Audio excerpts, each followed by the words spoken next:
This is the visual that defines a collapsing presidency. If you walk past 1600 Pennsylvania Avenue this morning, you won't see the stately symbol of American democracy. You will see a disaster zone. You will see a massive mud-filled crater where the historic East Wing used to stand. You will see silent yellow cranes towering over the executive mansion like vultures. And for the first time in 6 months, you will hear something terrifyingly quiet. Silence. As of 8 a.m. this morning, Monday, January 26, 2026, all construction on President Trump's controversial $400 million grand ballroom has been ordered to an immediate, indefinite halt. The Ballroom from Hell, as preservationists have called it, is dead in the water. A federal judge, an appointee of Ronald Reagan no less, has just issued a blistering 40-page injunction that doesn't just stop the work. It accuses the administration of willful deception, statutory vandalism, and gross fiscal negligence. President Trump, already reeling from the Davos disaster, the Japan bond crash, and the seizure of his New York properties, has just been blindsided in his own backyard. He woke up this morning expecting to see concrete being poured for his monument. Instead, he woke up to a federal marshal taping a cease and desist order to the White House construction fence. The official reason? The money is gone. The private donations that were supposed to fund this massive vanity project have evaporated in the wake of the Japan financial crisis.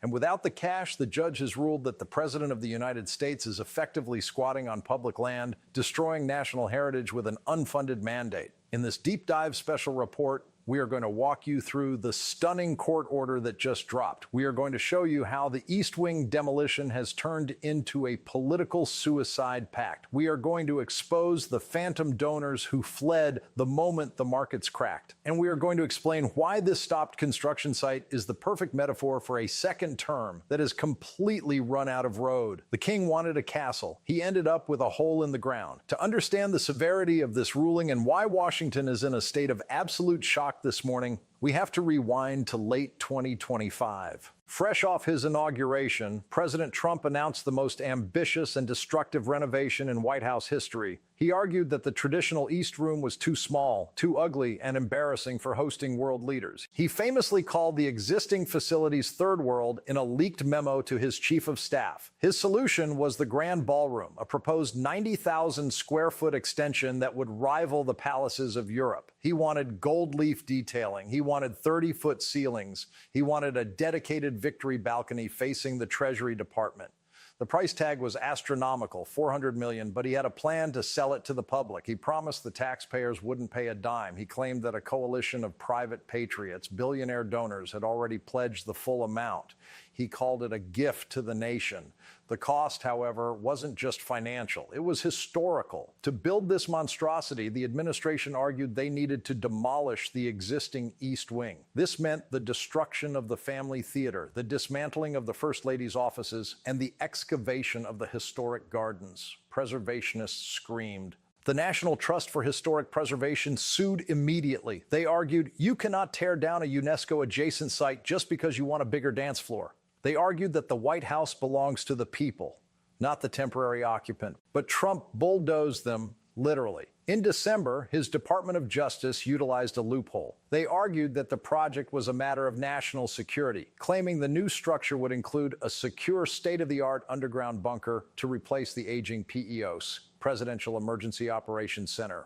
Judge Richard Lyon, the federal judge overseeing the initial challenge, was skeptical. But faced with the national security card, he allowed the demolition to proceed under strict conditions. The East Wing came down in weeks. It was a shocking sight, wrecking balls hitting the White House complex, dust covering the Rose Garden. It was visceral, but the deal was simple. You can dig the hole, but you cannot pour a single ounce of concrete for the new structure until the money is in the bank and the design is approved by the National Capital Planning Commission. Trump gambled. He tore it down, assuming the money and the permits would follow.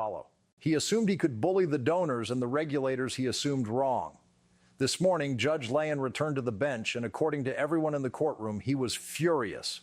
We have the court transcript released minutes ago. It reads less like a legal opinion and more like an indictment of the entire administration. The judge slammed the Department of Justice lawyers for what he called a bait and switch of monumental proportions. Here is the core of the ruling. The administration admitted in a closed-door sealed filing on Friday night that the private funding for the ballroom is currently missing. The pledge of $400 million was based on non-binding commitments from major donors, hedge fund managers, real estate moguls, and casino tycoons, the usual suspects of the MAGA donor class. But remember what happened this week? The Japan bond crash, the asset seizure in New York, the Davos walkout. Those donors, they are currently facing margin calls. They are watching their portfolios bleed red ink. When the Treasury Department called to collect the actual cash for the Ballroom Fund on Friday, the donors ghosted. One major donor, reportedly a Las Vegas casino magnate who had pledged $50 million, formally withdrew his pledge on Saturday night, citing market volatility and fiduciary responsibility to shareholders. Judge Layon's ruling was brutal. He wrote, "The executive branch has demolished a historic federal structure on the promise of replacement funds that do not exist. This court will not allow the people's house to be turned into an abandoned construction site fueled by phantom capital and broken promises." He ordered an immediate stop work order. He ordered the General Services Administration, GSA, to provide a plan to restore the site, meaning fill in the hole if funding is not secured within 30 days. Think about the implications of that order. The President of the United States might be forced by a federal judge to fill in the hole he dug, leaving the White House smaller, uglier, and less functional than when he found it. He will be the president who destroyed the East Wing and left a patch of grass in its place. But the ruling gets worse. The national security excuse, the shield Trump used to start the demolition, fell apart in spectacular fashion. For months, the White House claimed this ballroom was necessary for continuity of government. They claimed the basement would house a new situation room that would be impenetrable. In today's hearing, the judge unsealed a classified report from the Secret Service that the administration tried to hide. It turns out the Secret Service opposed the project. The report states that the massive construction zone has created a critical security vulnerability on the east side of the complex. The open pit exposes the foundations of the residence to drone attacks, acoustic surveillance, and tunneling risks. The Secret Service explicitly stated that the design of the glass-walled ballroom was a nightmare to protect. They called it a sniper paradise and a surveillance magnet. The judge caught the administration in a lie. They used national security as a pretext to bypass historic preservation laws, when in reality the project hurt national security. This destroys the legal defense for the project. It means the ballroom is not a government necessity. It is a vanity project. And under the Antiquities Act and the National Historic Preservation Act, you cannot destroy national monuments for vanity. The media is already calling it the Ballroom from Hell because it has effectively trapped the president in a legal and political inferno. Let's talk about the optics. Politics is optics. And these optics are devastating. President Trump is a man obsessed with aesthetics. He builds gold towers. He wears perfect suits. He wants to project an image of absolute perfection and control. Instead, he is living in a construction site. The view from the residence's window where he sleeps is a mud pit. It's piles of dirt, idle machinery, and orange safety fencing. The noise of the now silent machinery has been plaguing the West Wing for months. Staffers report that meetings in the Oval Office were constantly interrupted by the beeping of reversing trucks and the pounding of pile drivers. And now, with the work stopped, it becomes a monument to failure. Every time a foreign leader visits, they have to be driven past the Trump crater. When the Prime Minister of the UK visits next month, their motorcade will drive past a hole in the ground covered in blue tarps. Every news broadcast doing a stand-up on the North Lawn has the yellow cranes in the background. It is a constant, physical, undeniable reminder that the president started something he couldn't finish. Compare this to the great builder persona he campaigned on. I build things ahead of schedule and under budget. I will rebuild America. This project is behind schedule. It is over budget. It is unfunded, and now it is illegal. It connects perfectly to the asset seizure narrative we discussed yesterday. He can't pay for his building in New York. He can't pay for his ballroom in D.C. The theme is insolvency. Why did the donors really pull out? It wasn't just the stock market crash, though that provided the excuse. It was the toxic brand. After the Davos disaster, where the president was openly laughed at by the world, putting your name on a Trump ballroom became a liability. Imagine being the CEO of a Fortune 500 company or a major hedge fund. Do you want your name engraved in marble on a ballroom that is being sued by every preservation group in America? Do you want to be associated with an administration that is seizing private property in Greenland and getting its own property seized in New York? The prestige of the project turned into poison. The donors realized that this ballroom might never be finished. Or worse, the next president, who according to the wipeout polls is likely to be a Democrat, might tear it down the moment they take office. Nobody wants to pay $50 million for a building that gets demolished in 2029. It's a bad investment. So they used the Japan crash as an excuse to flee. They looked at the volatility. They looked at the subpoenas coming from the judge, and they decided to close their checkbooks. And Trump is left holding the bag, or rather, holding the shovel. There is also a legal angle here for the donors.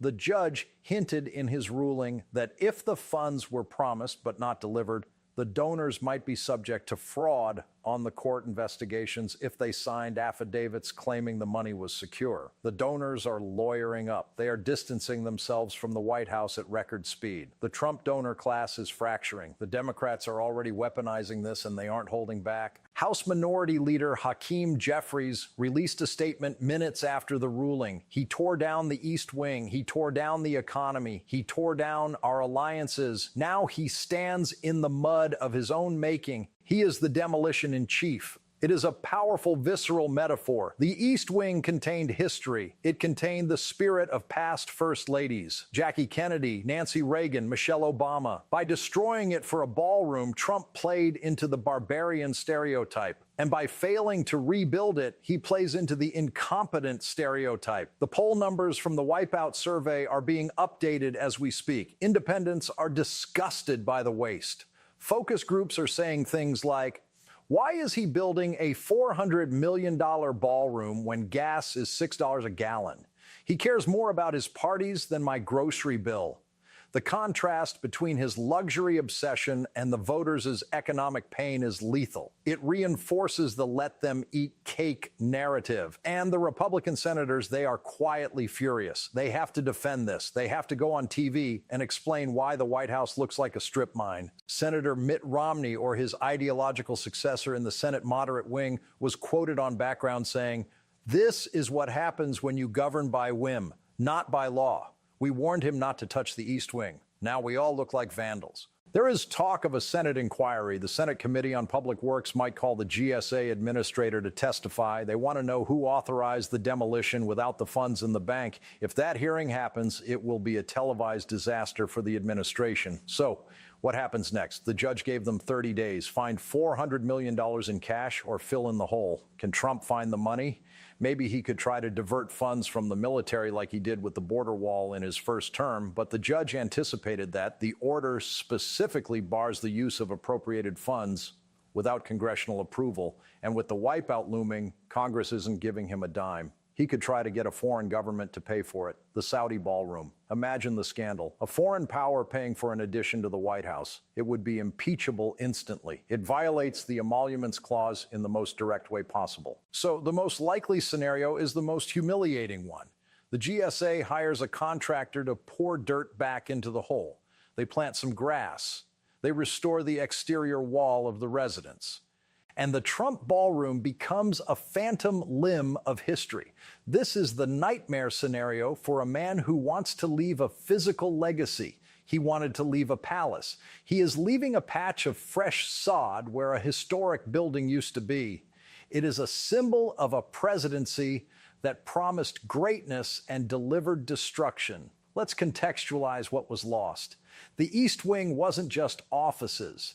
It was built during World War II under FDR to hide the construction of the underground bunker, the PEOC. It has stood for over 80 years. It housed the First Lady's staff, the engine of soft power. It was the entrance for visitors. It was where the tours began. By tearing it down without a plan, Trump severed the social arm of the White House. Melania Trump, or the acting First Lady figure, has been reportedly homeless within the complex. Her staff is working out of a spare room in the Eisenhower Executive Office Building, EEOB, across the street. They are separated from the residents. Reports suggest the First Lady is furious. The ballroom was supposed to be her legacy, too, a place for her to host galas.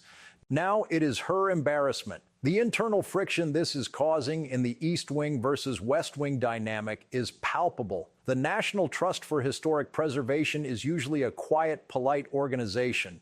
They hold galas. They save old post offices. For them to sue a sitting president is nuclear.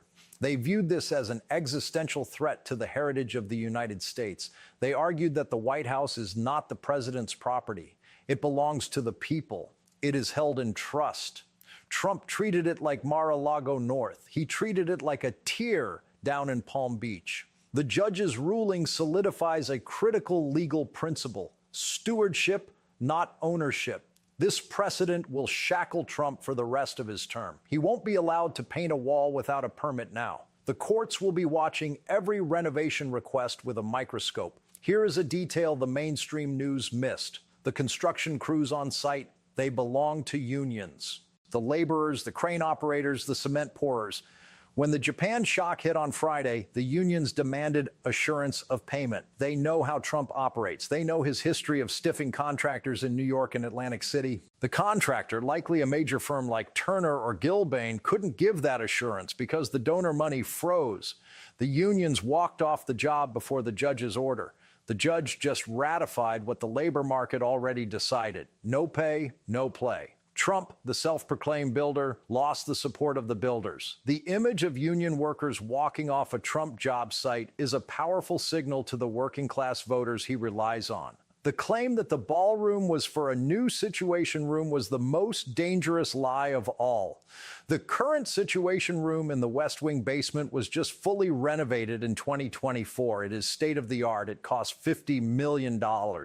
Intelligence officials testified in closed session that moving the site room to a glass-walled ballroom basement was insane. "You don't put the most secure room in the world under a dance floor," one official said. "You don't put it next to a catering kitchen." The judge saw this testimony. It was the smoking gun that proved the national security claim was a pretext. It proved the administration was willing to compromise actual security for the sake of a party venue. There's a terrifying legal threat here for the White House counsel. If the administration submitted affidavits to the court claiming the money was secured when it was actually just promised, that is potentially perjury.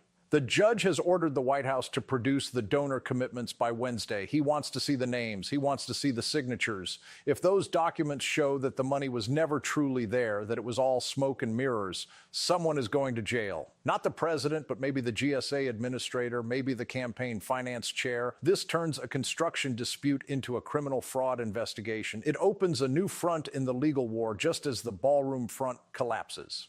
The Ballroom from Hell is the perfect capstone to this week of horrors. It started with a lie at Davos about Greenland. It continued with a financial crash in Tokyo. It hit home with a seizure in New York. And it ends with a hole in the ground in Washington. The structure of the Trump presidency is collapsing. Just like the East Wing, the foundations, money, fear, image, competence are gone. We are watching a president under siege in his own home. Literally, he can't build, he can't borrow, he can't brag. The only thing he can do is rage at the mud outside his window. We will be monitoring the GSA filings closely. If they issue a remediation contract, aka the fill-in order, we will let you know immediately because that will be the moment the Trump era officially runs out of concrete. The builder president has become the destroyer president. And the hole in the ground on Pennsylvania Avenue is the undeniable proof. Please subscribe, like, and share, because the mainstream media is too afraid to call it what it is, a demolition of the presidency itself.